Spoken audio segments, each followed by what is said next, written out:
So tell me about dairy industry of India. Since I have already read your DAF, already taken your already, we had already done a mock before, so I'll be on a very different track today. So I'll be asking questions which can what I can say, मतलब regular नहीं पूछेंगे हम, irregular questions पूछेंगे हम तुमसे. Yes, sir. बताओ. Sir, before independence, we were the largest importer of milk in India.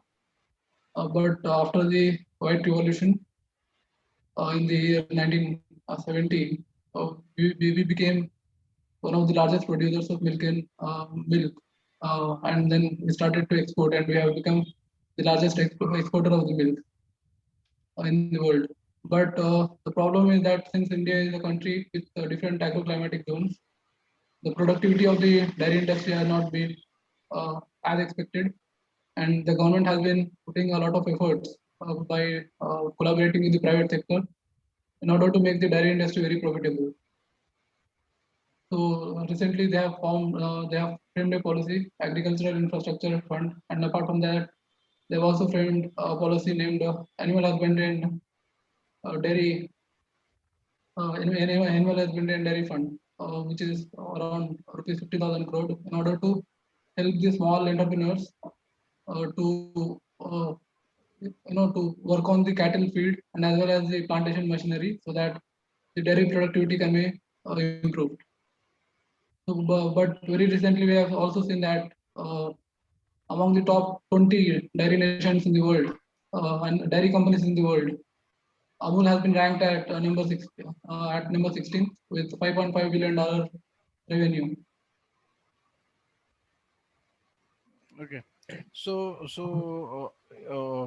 as an HR, what do you see the difference of role or responsibility of a HR manager who is working in a company which is corporate in nature, or which is working in a company which is cooperative in nature?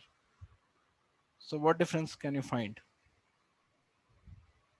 So when you are working in a cooperative, basically you'll have to support and empower people, which by providing them the basic level inputs. Most of the cooperative societies are formed upon the idea that when we can empower people and and institutions and govern them rightly, we can bring in the desired changes, as was done by the Dr. Varghese Kurian.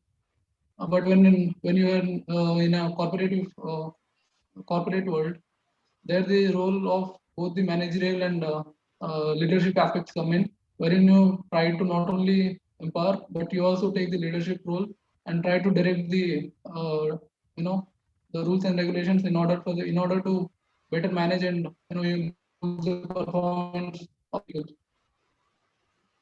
I didn't hear your last line. Can you repeat again? So when you are in a corporate sector, you should not only be very consultative, but you should be a bit authoritative in nature.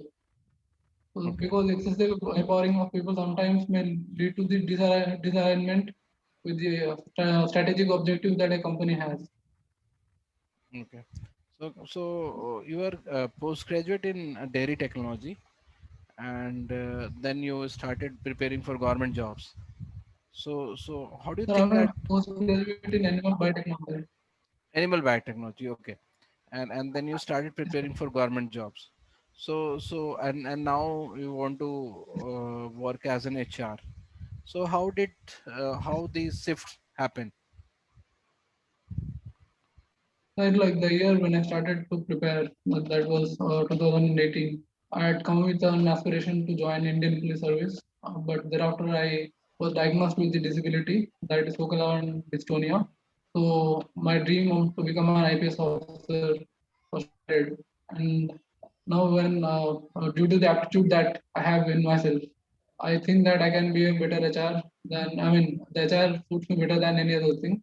So now I want a degree in the management, and with the background that I have, I can also help by holding various responsibilities in various organizations like the dairy, animal biotechnology, and agriculture, because I've got a better understanding after my UPSC preparation of these three sectors, which I can use in uh, which I can use in my HR profession.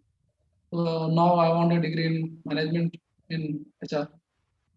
Okay, so matlab, that means you have all the skills or all the things that is with you is best suited for you being an HR manager. So what is the next best alternative do you think after HR? So since my inclination is to serve society and impact and bring in changes, I think I would go. I would like to work in the areas which would, like social work and developmental studies, which are offered by the Tata Institute of Social Sciences. That I think can be. I did not listen you. What was the next best alternative? So like I would like to, since I would like to bring in some changes and create a meaningful uh, impact, Hmm. which can uplift others, both socially and economically. I think Hmm. I can. For me, the next best alternative is the developmental studies course, which is offered by the Tata Institute of Social Sciences, and So, master in so social work also can be helpful for me. so have you applied for these two? No, sir. Actually, while applying, I did not know about the other courses. I mean, in a very broad way. But this time, I think the next time I'll apply for the other courses as well. Okay, so are you sure that this time you will not get selected in HR? So no, sir. I'm not sure about that. I have put in the best efforts required, and I'm doing that even now. Hmm. But if luck goes against me, then in that case, I'll try for the HR as well as the other courses. Okay, But I'm so not sure. if I'll ask you to calculate your chances of being selected in this program, so how do you approach that, and what are the chances? Okay. So, matlab the So question since I spoke in the I'll re-ask the question. If I'll ask you to calculate your chances for getting selected, and how do you do that? And what would be the chances? Matlab, like how much percent chance that you'll be getting selected at this program? So my intuition is that since because of Not my dad has intuition. Please give me some reasoning or logical um way to calculate it. है ना? Not by intuition. okay. So since I had a very low score in the TISNET examination, which is 56 marks out of 100 due to my bad health. But given the fact that I have got one more stage, Okay, like Siva, एक minute, just a minute. You can think for 30 seconds and then speak. Okay, I just have a call. I'll receive and then I'll tell you to speak. Okay.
Ah, tell me now.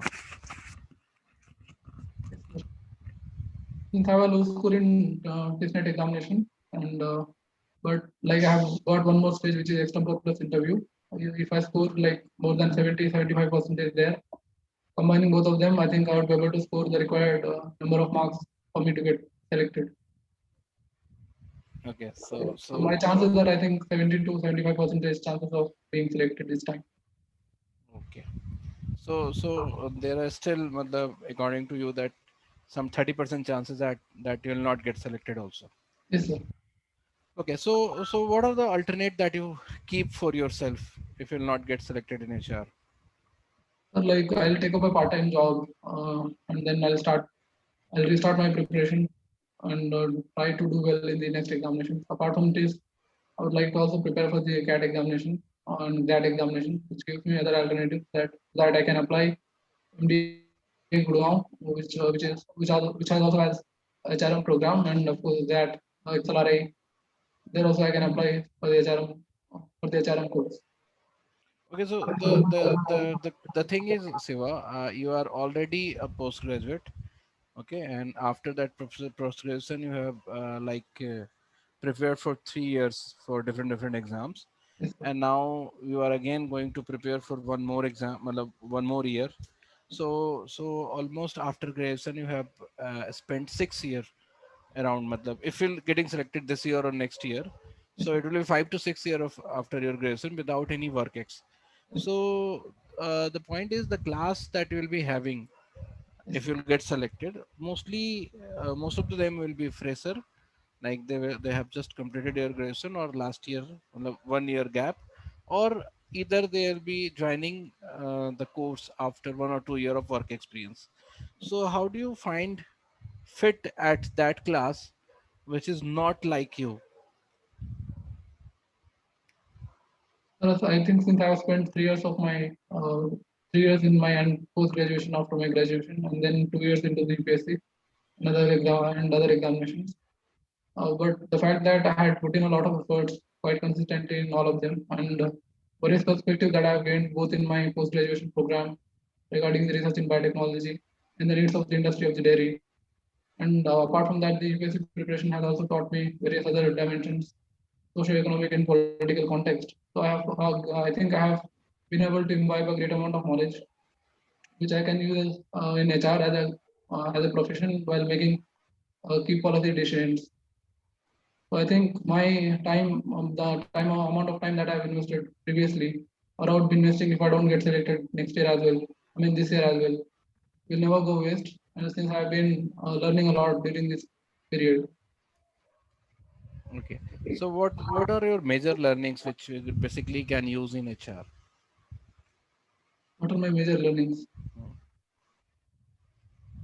So like academic learning. All the preparation based learning. So since my post graduation was related to one particular area, which is animal biotechnology, and since being a part of the Dairy Research Institute, I had introductory courses to the dairy knowledge. So both of them have given me a broader understanding of the animal biotechnology and dairy. Apart from that, I think during the course of UPSC preparation, I learned about uh, economics, polity, international relationships, international relationship, and geography as well. So which So how basically geography and international relationship will help you in HR? how geography and international relationship. Hmm. Okay. So like combined or individually. नहीं, मतलब individually, of course. Okay.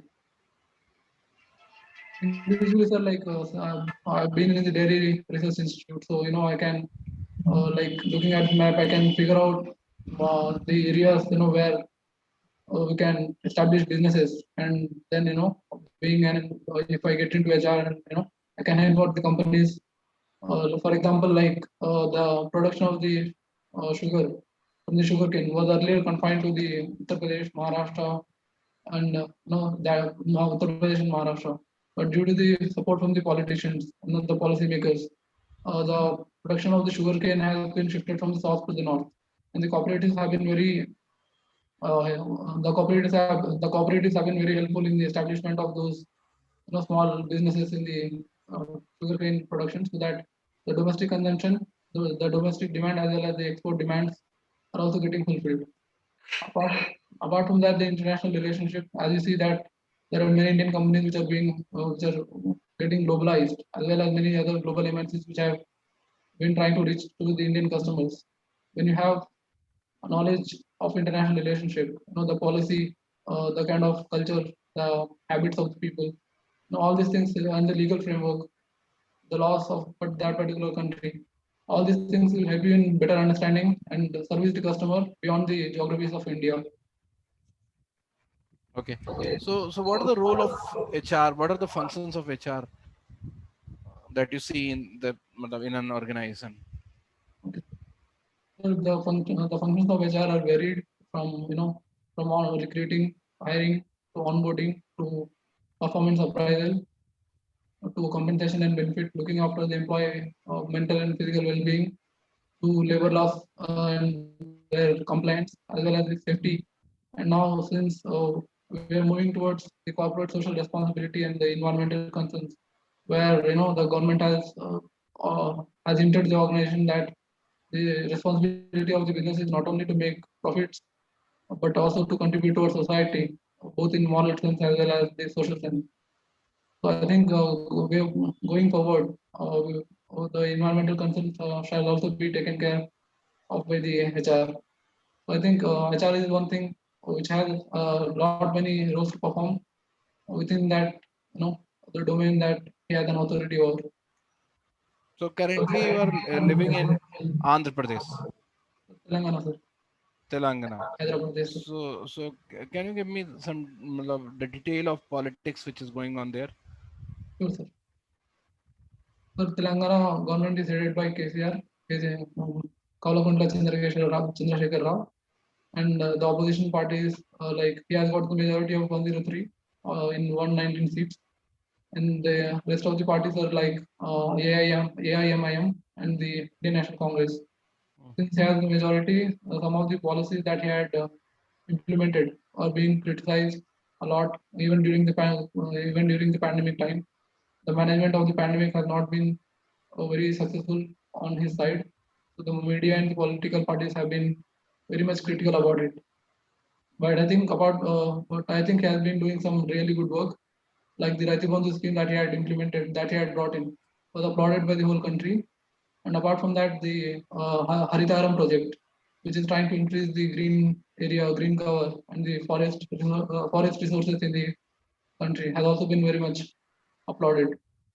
So I think there are some mistakes on his side, but overall, the administration of him is, I think, in my personal opinion, is very good. Okay. So the last question for you will be, what is how much uh, revenue how much total value of dairy product which is being produced in Telangana, and also brief me about the dairy infrastructure of Telangana. Sir, I do not know about the total revenue of the dairy industry in Telangana, but I can tell you about the dairy sector in Telangana. Okay, tell me. So uh, dairy requires uh, uh, the since the dairy requires enough infrastructure, and the fact that the Telangana is a semi-arid region, the kind of cattle breed we have is of very low quality, and the breeds that we have are also not very much of a high quality. But like, but the government has been trying to provide sufficient infrastructure through funding and viability gap funding schemes and helping out the farmers. Apart from that, the cooperatives in Telangana are also not very much successful because of the lack of initiatives from the government side. But I think over the time we can use those semi-arid lands in order to produce the cattle feed and improve the dairy production sector. Okay, thank you, Shiva. Thank you very much. So as for feedback देखो, ऐसा है कि कुछ चीज़ें तो तुम्हारी बड़ी अच्छी हैं, लाइक एनालिटिकल वगैरह भी अच्छा है, प्रेजेंटेशन में थोड़ा मार्क्स कम हो सकता है, और ओवरऑल इट इज़ गुड, है ना? तो मतलब तुम्हारा सब्जेक्ट नॉलेज भी ठीक है और कंटेंट भी ओके है और एनालिटिकल एबिलिटी भी ठीक है, तो यू कैन एक्सपेक्ट 70 और 75 के बीच में तो जरूर आ सकता है ना? बट थोड़ा और प्रिपेयर करते रहो। कब है तुम्हारा? तो 15 को है। 15 को है ना? तो एक और हाँ इंटरव्यू हम ले लेंगे तुम्हारा जी आगे सर। चल के, ठीक है? दिन के टाइम में करना